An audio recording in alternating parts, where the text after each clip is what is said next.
আপনার ডায়াবেটিস কত বছর? 11 বছর 12 বছর হবে। 12 বছর ধরে আপনি নিশ্চয়ই চিকিৎসা করাচ্ছেন, জি জি, ওষুধ খাচ্ছি, ডাক্তার দেখাচ্ছেন। দেখাচ্ছি। তা আপনি 12 বছর চিকিৎসা করে ভালো হয়নি? ভালো হয়নি। কায়িক শ্রম করবো, 5 ওয়াক্ত মসজিদে যেয়ে নামাজ পড়বো, এশার পরে ঘুমাবো, ফজরে পড়বো জামাতে অথবা তাহাজ্জুদে পড়বো, এভাবে একটা লোক চললে, আর ওই যে সোম বৃহস্পতি রোজা রাখবো ইত্যাদি, কোনো ডায়াবেটিস হবে না। আমার নাম মোহাম্মদ রাজাউল করিম। রেজাউল করিম ভাই, আমার কথা শুনতে কোনো অসুবিধা হচ্ছে? না, অসুবিধা হচ্ছে না। আচ্ছা ঠিক আছে, বলেন যে আপনার ডায়াবেটিস কত বছর? হয়েছে প্রায় 11 বছর 12 বছর হবে। 12 বছর। তাহলে আমরা যেহেতু 12 বছরের ওনার ডায়াবেটিস, তাহলে একটু জানতে চাই যে ডায়াবেটিসটা আপনার 12 বছর ধরে আপনি নিশ্চয়ই চিকিৎসা করাচ্ছেন, জি জি, ওষুধ খাচ্ছি, ওষুধ খাচ্ছেন। হ্যাঁ, 12 বছর ডাক্তার দেখাচ্ছেন, দেখাচ্ছি। দেখাচ্ছেন। তো আপনি 12 বছর চিকিৎসা করে ভালো হয়নি? ভালো হয়নি, হ্যাঁ এটাই। তা আপনি সকালে কি খান? সকালে বেশিরভাগ সময় রুটি খাই, রুটি খান। কয়টা খান সাধারণত? 2টা 3টা। হ্যাঁ, তারপরে আর কি খান নাস্তায়? রুটির সাথে কখনো ডিম, ডিম। ভাজি। ডিম কি ফার্মের ডিম, ফার্মের মুরগির? বেশিরভাগ ফার্মের ফার্মের মুরগি, সয়াবিন তেল? জি। সয়াবিন তেল। আর কি খান সাথে? দুধ চাটা খান নাকি? দুধ চা ফাঁকে ফাঁকে খাই, রং চাই বেশি খাই। আর পান কি জর্দা সহ খান? জি খাই। মাশাল্লাহ। তারপরে হচ্ছে একটু পরে আবার নাস্তা, তারপরে কখন খান? মানে সকালে খাওয়া শেষ, তারপরে কখন খাবার খান? দুপুরে ভাত খাই, ভাত খান, সাথে সাদা ভাত নিশ্চয়ই? সাদা ভাত। সাদা ভাত, তারপরে রান্না হয় সয়াবিন তেলে। তারপরে দুপুরে কি কি খাওয়া হয় সাধারণত বলেন তো? ডাল ভাত প্লাস। আপনারাও একটু বলেন আপনারা কে কি খান সারাদিন, লেখেন সবাই। সারাদিন কে কি খান সবাই একটু লেখেন, হ্যাঁ, যারা দেখতেছে সারাদিন কে কি খায় প্লিজ সবাই একটু লেখেন। একজন প্রশ্ন করেছে, লাইভে বলেছিলেন গ্যাস্ট্রিক আলসার আছে কিনা, তারপর হচ্ছে খাবার সোডা কতটুকু পরিমাণে খেতে হবে। খাবার সোডার বলি নাই রুনা, তুমি খাবার সোডা শুনছো? ভিনেগারের কথা বলছিলাম। হ্যাঁ, প্রথমে সামান্য একটু খেয়ে দেখবে, নাহলে তো আলসারের রুগী যদি সত্যি আলসার হয় তো পেট ব্যথা শুরু হয়ে যাবে। খালি পেটে খুবই সামান্য দেখবা, তারপর যদি মনে হয় যে না সামান্যতে কোনো সমস্যা হচ্ছে না, আরেকটু বাড়ায় বাড়ায় দেখবা। যদি খালি পেটে ভিনেগার খেতে পারে কেউ, খেয়ে কোনো প্রবলেম না হয়, তাহলে তার আলসারও নাই, গ্যাস্ট্রাইটিসও নেই। আর যার গ্যাস্ট্রাইটিস আছে পেট জ্বলবে, কারণ অ্যাসিড। আর যার আলসার আছে পেটে নির্ঘাত ব্যথা শুরু হয়ে যাবে 100%। তাহলে ভিনেগার মানে অ্যাসিড, অ্যাসিটিক অ্যাসিড। আচ্ছা, আপনারা সবাই যদি কমেন্ট না করেন তাহলে তো হবে না, খেলা জমবে না। হ্যাঁ, তাহলে সবাই কমেন্ট করেন যে সারাদিন কে কি খান, কে সয়াবিন তেল খায়, কে কোন ধরনের তেল খায়। যারা লাইভ দেখছে এভাবে দেখলে হবে না, মানে কমেন্ট করতে হবে। তারপরে আপনি দুপুরে খাওয়া কি খান? মাছ মাংস কি খান সাধারণত? জি। বলেন না একটু শুনি। বিকালে না দুপুরেরটাই শেষ হয় না। দুপুরে তো মাছ মাংস হ্যাঁ, খাই, ডাল খাই অনেক সময়। এখন এগুলো সয়াবিন তেলেই রান্না হয়। জি। আর মাছটা কি ধরনের মাছ, চাষের নাকি নদীর? 100% চাষের। চাষেরটা 100%। তারপর হচ্ছে নদীর মাছও খাই কম। মাঝে মাঝে পাইলে খাই আর কি। হ্যাঁ, কিন্তু নদীর মাছ নিশ্চয়ই সয়াবিন তেলে রান্না করে খান। হ্যাঁ। হ্যাঁ, এবং সাদা ভাত যেটা আছে। তাহলে দেখেন একজন ডায়াবেটিস রুগী ডাক্তাররা তাকে খাওয়া শেখায়নি। যদি খাওয়া শেখায় তো, কারণ খাবার সাথে ডায়াবেটিসের সম্পর্ক আছে কি নাই? ডায়াবেটিস খাওয়ার পরে বাড়ে, বাড়ে না? তাহলে খাওয়ার সাথে সম্পর্ক আছে নাকি নাই? অ্যাকচুয়ালি ডায়াবেটিস মানে খাওয়ার রোগ, বেশি খেলেই ডায়াবেটিস হবে।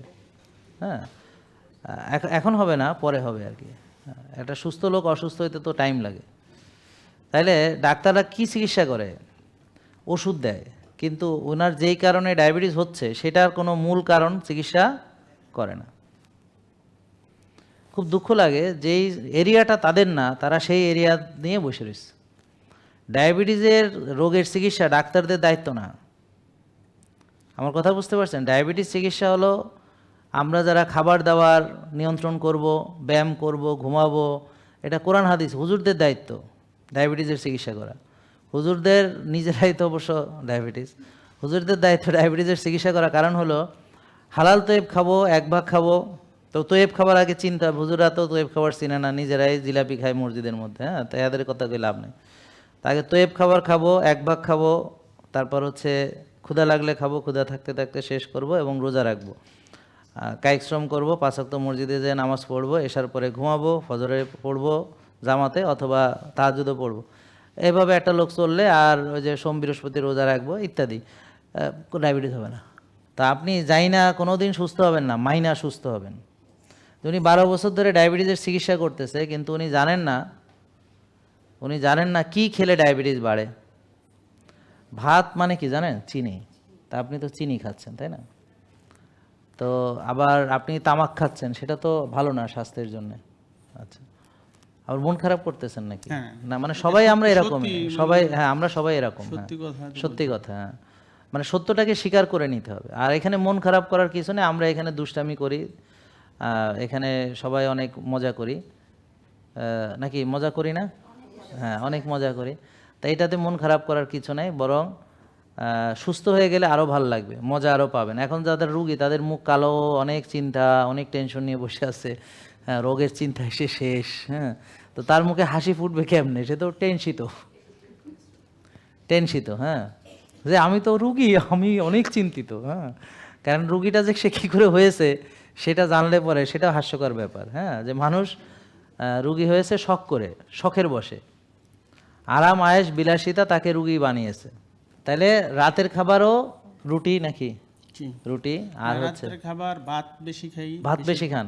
বইয়ে তো তা লেখা নাই, বইয়ে তো তা লেখা নাই। রুটি ফাঁকে ফাঁকে ভাত। আচ্ছা, বইয়ে তো তা লেখা নাই, আপনার বইতে তো লেখছে 6 বেলা খেতে। দুধ খান না আপনি? ওই ফাঁকে ফাঁকে দুধও খান? ফাঁকে ফাঁকে রুটি বানায়, ফাঁকে ফাঁকে ভাত খাই। দুধ খান না? দুধ খান না? দুধ, জি। এই যে দুধ লেখা আছে যে, দুধ এগুলো কখন? না, ফাঁকে ফাঁকে। তামাক খাইলে দুধ খাওয়া লাগে না নাকি? ঠিক আছে, তাইলে রাতে দুধ সে খায় না। তাহলে এরকম একটা বই আছে আপনার? জি আছে। আছে। তো এই বই হচ্ছে 12 বছর ধরে, 1 যুগ ওনার ডায়াবেটিস। কত যুগ? 1 যুগ, মানে কত বছর আপনার ডায়াবেটিস আছে? গুড। তাহলে কত বছর ডায়াবেটিস? 12 বছর। কত বছর বলেন না? 12 বছর। এই বই ফলো করে। তবে এই বই পুরোটা করে না, কারণ বইয়ে লেখা আছে 6 বেলা খেতে। আমরা দেখলাম ও 6 বেলা খাওয়াইবে যে, এতটা আসলে সময় নেই। সকালে খাইছে, আবার দুপুরে খাইছে, তো আবার বিকেলে নাস্তা করেন না? জি, পুরি। করেন। কি খান? পুরি? কখনো পুরি, সিঙ্গাড়া, পাউরুটি, এরকম। ব্যাপারটা বুঝতে পারছেন? তাহলে খেয়াল করেন, তার মানে দেখা গেল একজন ডায়াবেটিস রোগী ঠিক সেই খাবারটা খায় যেটা ডায়াবেটিস তৈরি করার জন্য যে খাবার খেতে হবে সেটা খাচ্ছে, অলরেডি তৈরি হয়ে গেছে এমন লোক। এবার তাহলে কি বুঝলাম? যে একটা ডায়াবেটিস রোগী কোন খাবার খেলে সুগার বাড়ে জানে না। তাহলে উনি 12 বছর ধরে চিনি খাচ্ছেন। তাহলে সকালের চিনি কি? রুটি। তারপর হচ্ছে দুপুরের চিনি হলো ভাত ডাল। বিকেলের চিনি তো পুরি টুরি, আরও ভয়ঙ্কর ব্যাপার। তারপর হচ্ছে রাতে হচ্ছে রুটি ডাল, আর দুধ মাঝে মাঝে খায় না, এই আর দুধ চা খায় না, দুধ চা খায়। আর তামাকটা হলো এক্সট্রা, এটা বইয়ে লেখা নাই, বইয়ের বাইরে সে তামাকটা খাচ্ছে আর কি, এটা বইয়ের বাইরে খাচ্ছে। এমনি দাওয়াত টাওয়াত কেমন পড়ে? আপনি যেহেতু ব্যবসা করেন নাকি? ব্যবসা করে, দাওয়াত কেমন হয়? মাসে 2-3টা 4টা তো থাকে। কত টাকার গিফট নিয়ে যাইতে হয় অ্যাভারেজ? হ্যাঁ, ডিপেন্ড, অনেক সময় এক এক সময় এক এক রকম কীরকম, মানে সর্বোচ্চ কত টাকার গিফট দিয়েছেন? লাগে। তো বলেন না।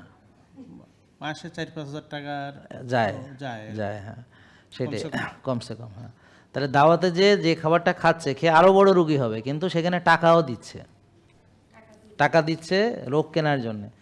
তাহলে আমরা বলেন টাকা দিয়ে, সবাই বলেন টাকা রোগ ক্রয় করি। আবার বলেন, আবার টাকা খরচ করে রোগ বড় করি, বড় রুগী হই। যেমন উনি এখন বড় রুগী হয়েছেন, 12 বছরের রুগী, মানে সিনিয়র পেশেন্ট। বুঝতে পারছেন? তাহলে থ্যাংক ইউ ভাই আপনাকে, আপনি আমাদের সঙ্গে অংশগ্রহণ করছেন, এটার জন্য আপনাকে একটা পুরস্কার। আগে তামাকটা ছেড়ে দেন, ঠিক আছে? সবাই আমরা বসেন। এটা হলো অর্গানিক হলুদ। হ্যাঁ, বসেন। তামাক না খেয়ে হলুদ খান, দেখবেন যে আপনার ইনফ্লামেশন কমবে। জেকে লাইফস্টাইল, ওষুধ মুক্ত সুস্থ জীবন।